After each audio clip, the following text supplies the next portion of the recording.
21년 한 해 동안 행복하셨습니까?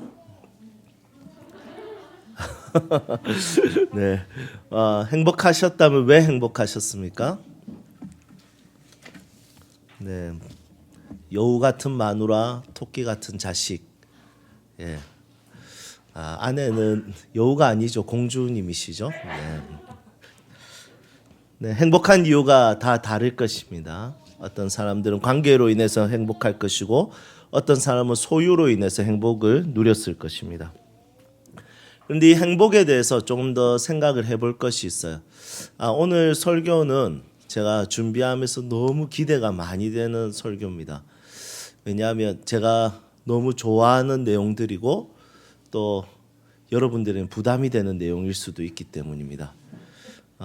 좀 어렵기도 하고 하지만 잘 새겨 들으면 진짜 행복이 무엇인지 찾을 수 있을 거라는 확신이 드는 그런 설교라서 조금 기대가 됩니다. 네, 기대되십니까? 네. 아리스토텔레스는 이 행복을 에우다이모니아라는 단어를 썼어요. 에우다이모니아. 이 단어는 뭘까요? 아리스토텔레스는 궁극적인 인생의 목표, 인간의 목표는 에우다이모니아, 이 행복이라고 했거든요. 그러면 이 에우다이모니아라는 이 행복의 뜻은 무엇인지가 굉장히 중요하겠죠. 아리스토텔레스가 참 재밌는 이야기를 했습니다. 이 행복은 기분이 좋아지는 게 아니라 객관적으로 누군가 봤을 때 저 사람 참 인생을 잘 산다 이렇게 보이는 것, 아니면 자기 자신의 삶을 딱 돌아봤을 때 나 정말 잘 살았어 이렇게 말하는 것이 행복이다 이렇게 이야기하는 거죠. 여러분 어떻습니까? 자신의 한 해를 돌아봤을 때 나 정말 이번 2021년도는 기가 막히게 살았다, 나 정말 잘 산 것 같다, 이런 조금 흔적들이 보이십니까? 아니면 누군가를 봤을 때 저 사람은 정말 에우다이모니아 진짜 잘 산 것 같다, 멋있다, 이렇게 보이는 인생들이 있을까요? 한 해를 돌아봤을 때 이런 자신의 삶을 좀 보셨으면 좋겠습니다. 기분이 좋았다가 우울했다가 기분의 행복이 아니라 정말 삶에 대한 이야기에 있어서 한번 자신의 삶을 돌아볼 필요가 있지 않는가 생각이 듭니다. 여러분, 하나님은 우리가 행복하기를 원하세요. 믿으세요? 네. 그런데 행복하기를 원하신다면 하나님이 우리의 행복을 책임지시는 분이시잖아요. 그렇다면 하나님은 우리가 행복하기를 원하신다면 우리의 행복을 위해서 무엇을 하시는 분이실까요? 그게 굉장히 궁금해집니다. 그런데 중요한 것은 아리스토텔레스의 이 행복에 대한 개념하고 이미 하나님께서 정해놓으신 행복에 대한 개념이 조금 비슷한 것 같아요. 하나님도 우리에게 행복을 주고자 할 때 어떤 기분이 좋아지거나 감정적으로 너무 좋네, 이게 행복은 아닌 것 같아요. 그 증거가 뭐냐면 14절 한번 보실까요? 10장 14절 우리 함께 죄송합니다. 네, 13절 보도록 하겠습니다. 네, 13절 함께 읽겠습니다. 내가 오늘 내 행복을 위하여 내게 명하는 여호와의 명령과 규례를 지킬 것이 아니냐. 아멘. 여러분, 우리의 행복이 어떤 기분이 좋아지거나 감정에 어떤 풍요로움이 있다면 하나님은 지금 잘못 주고 있는 것 같아요. 그런데 하나님은 명확하게 하세요. 우리의 행복은 기분이 좋아지는 게 아니라 삶과 관련이 있다는 것을 하나님께서는 너무 잘 알고 계신 것 같습니다. 이 13절의 말씀에 보니까 우리의 행복을 위하여 하고 뭐라고 하냐면 하나님께서 너희들에게 명령과 규례를 주셨다 이렇게 이야기하는 거예요. 독특하지 않습니까? 우리의 행복을 위해서 소유를 더하셨다 이게 아니라 우리의 행복을 위해서 우리의 감정의 어떤 변화의 기쁨의 즐거움의 상황을 이길 수 있는 어떤 마인드 컨트롤 이런 것을 주신 것이 아니라 우리가 행복하려면 하나님께서는 명령과 규례를 주셨다는 것이죠. 여러분, 이게 정말 특별한 것 같아요. 하나님이 원하시는 행복은 명령이잖아요. 규례잖아요. 이 명령과 규례 안에 있는데 이 명령과 규례 안에는 뭐가 있냐면 우리의 삶이 담겨져 있는 거예요. 항상 이 하나님이 주신 명령과 규례는 두 가지로 나눠집니다. 하나는 종교적 명령과 규례예요. 두 번째는 도덕적 삶에 대한 명령과 규례입니다. 이 두 가지에 있어서 하나님은 우리에게 주시는 분이세요. 우리가 하나님 믿고 따르고 하나님 신뢰하고 하나님의 은혜를 경험하고 종교적인 참여를 통해서 예배라든지 기도라든지 말씀을 통해서 우리의 삶 가운데 하나님을 직접적으로 대면할 수 있는 것입니다. 그런데 하나님께서는 그것 외에도 우리에게 행복이라는 삶을 주실 때 우리의 구체적인 삶에 대한 도덕적 삶, 인생의 비전, 꿈, 우리의 삶의 방향성, 나아가야 될 길들도 우리에게 제시하시는 분이시라는 거죠. 여러분, 이 사실을 보면 하나님이 우리에게 주고자 하는 행복은 기분이나 감정의 변화가 아니라 잘 살아갈 수 있는 행복이라는 것을 알 수 있습니다. 동의하세요? 여러분, 재밌죠? 지금 저만 신났습니까? 저 지금 너무 신났습니다. 이런 메시지를 전할 수 있다는 것을. 왜냐하면 저도 예수님 믿기 전에 행복하면 기분의 변화라고 생각했거든요. 감정의 변화라고 생각했거든요. 그런데 오늘 이 말씀에 보니까 행복을 위하여 하고 너무 갑갑한 말 하는 거예요. 명령과 규례. 갑갑하지 않습니까? 딱 단어만 들어도. 그런데 이것을 명령 이렇게 생각하니까 갑갑한데 이 명령 안에 뭐가 있는지 보면 이 규례 안에 뭐가 있는지 보면 이건 갑갑함이 아니라 정말 행복한 일이라는 것을 알 수 있습니다. 어제 이제 유아 세례를 받는 우리 아린이, 하영이, 아린이와 하영이가 이제 우리 목요일 날 유아 세례 교육을 했습니다.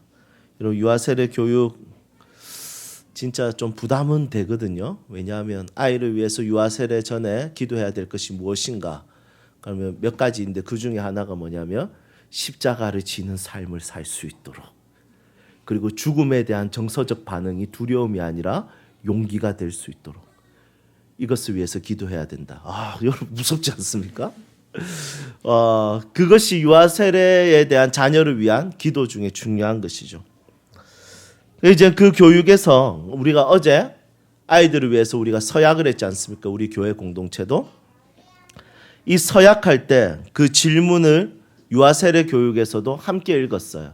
바로 이 내용입니다. 세움교회 성도 여러분, 오늘 세례를 받는 이 자녀들이 하나님의 사람을 잘 성장하도록 따뜻하게 사랑하고 신앙의 좋은 모범이 되고 기도로 동행할 것을 약속하십니까? 이 질문을 던졌어요. 그리고 우리 성도들도 어제 우리가 다 같이 이 질문에 있어서 아멘이라고 대답했었습니다. 여러분, 교육할 때 제가 이 두 분에게 약속했습니다. 하나님 앞에서 저도 하영이와 아린이 앞에서 정직하고 부끄럽지 않는 목사가 되고 하영이와 아린이를 위해 기도로 함께하는 목사가 되겠습니다. 여러분, 제가 이 아이들에게 약속할 수 있는 것, 여러분 목사로서 부끄럽지 않는 정직하고 성실하고 하나님 앞에서 이 아이들을 위해서 기도하는 목사가 되는 것, 그것이 이 아이들에게 해줄 수 있는 제 삶에 대한 약속이었습니다. 여러분, 유아 세례는 사실은 목사에게도 너무 부담스러운 것이죠. 그리고 성도들에게도 부담스러운 것입니다. 왜냐하면 이 아이 하나를 위해서 우리는 좋은 모델이 돼야 됩니다. 이 아이 하나를 위해서 우리는 이 아이를 위해서 기도하는 사람이 돼야 됩니다. 여러분, 이 아이를 위해서 모델이 되기 위해서 말씀의 사람이 돼야 됩니다. 이 아이의 인생 가운데 우리가 이 아이를 도와줄 수 있도록 따뜻한 사랑을 주기 위해서라면 사랑할 수 있는 사람이 돼야 됩니다. 여러분, 이 짧은 서약 안에 내 존재의 변화에 대해서 확실하게 필요한 것들이 이야기가 나눠지고 있다는 것이죠. 여러분, 제가 이렇게 고백하는데 또 눈시울이 붉어지더라고요. 하지만 눈물을 흘리지 않기 위해서 이렇게 이야기했습니다. 여러분, 하나님 앞에서 우리 사랑하는 모든 세움 식구들이 다음 세대를 위해서 정직하고 성실하게 그 삶을 보여줄 수 있는 그런 사람들이 되었으면 좋겠습니다. 그래서 신앙교육은 하나부터 10까지 우리의 삶에 대한 문제를 다루고 그것을 잘 살아가는 것이 그리스도 안에서의 행복이라고 말하는 것입니다. 여러분, 행복에 대한 개념이 조금 바뀌셨습니까? 기분의 전환, 기분의 변화가 아니라 하나님께서 우리에게 명령과 규례를 주신 이유는 하나님은 내가 잘 살아가는 것, 삶을 살아가는 방식에 달려있다는 것을 보게 됩니다.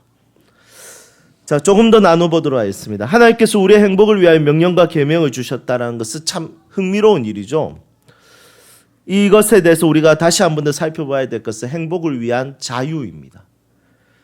우리가 이해했던 행복은 기분이 좋아지는 것이라면 하나님께서 우리에게 행복을 위해서 명령과 계명을 주시는 것이 아니라 자유를 주시는 것이 맞아요.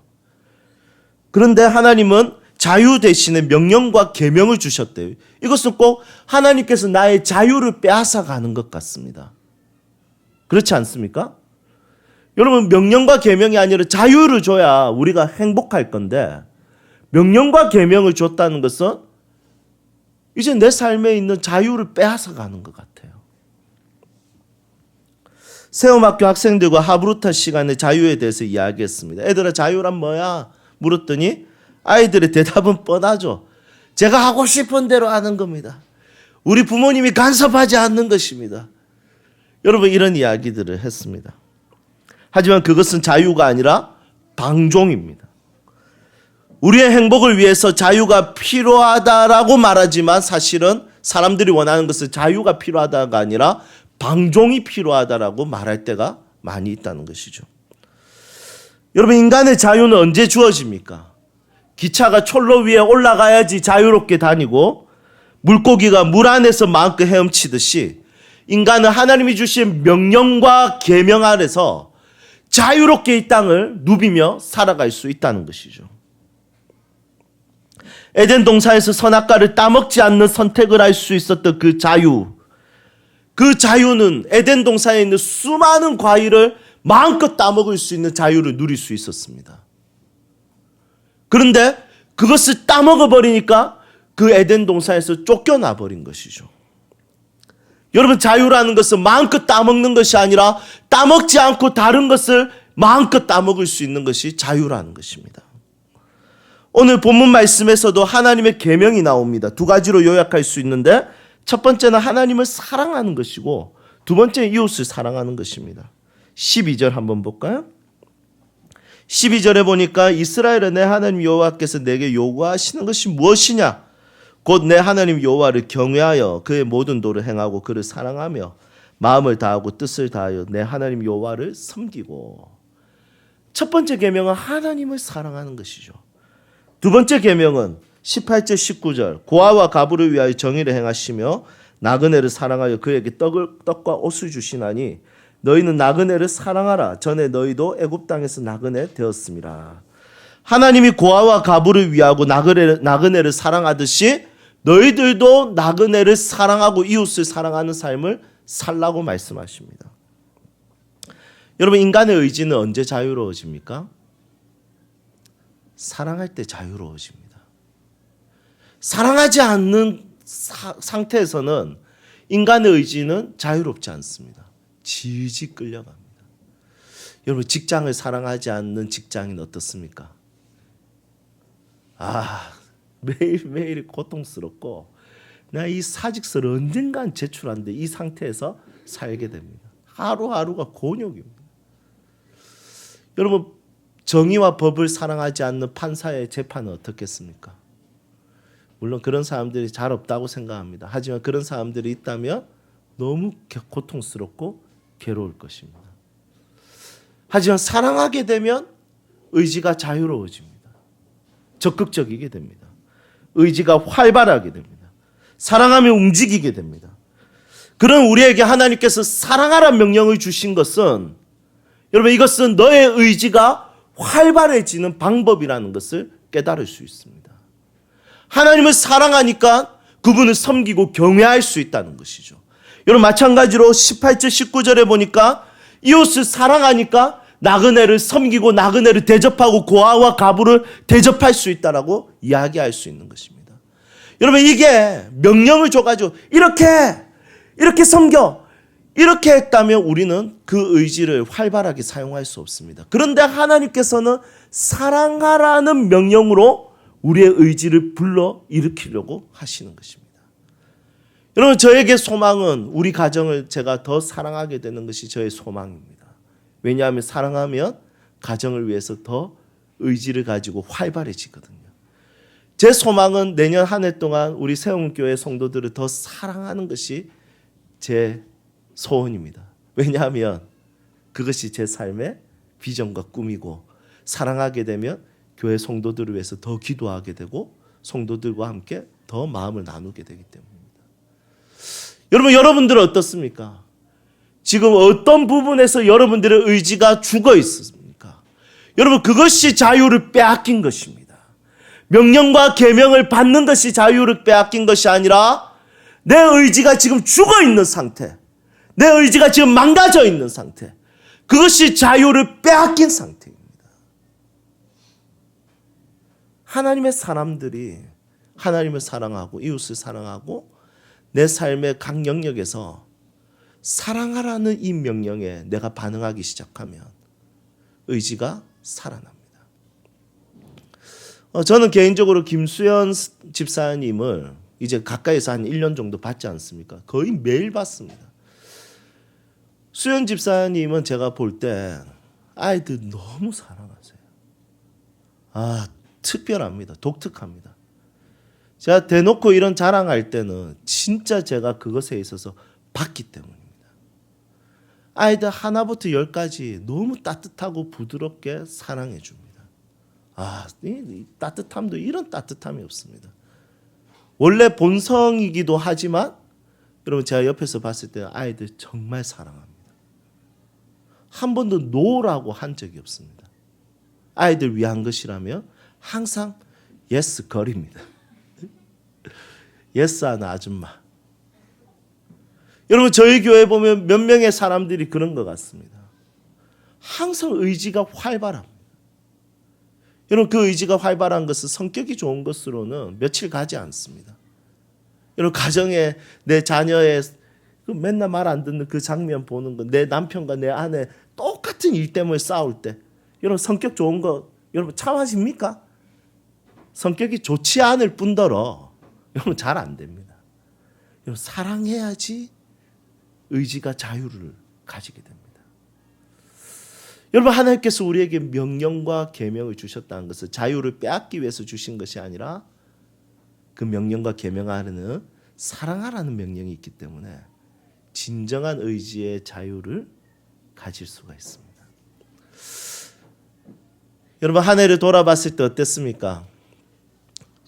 노예와 종처럼 끌려다니는 삶을 사셨습니까? 아니면 사랑하기 때문에 정말 활발하게 의지를 들이면서 살 수 있었습니까?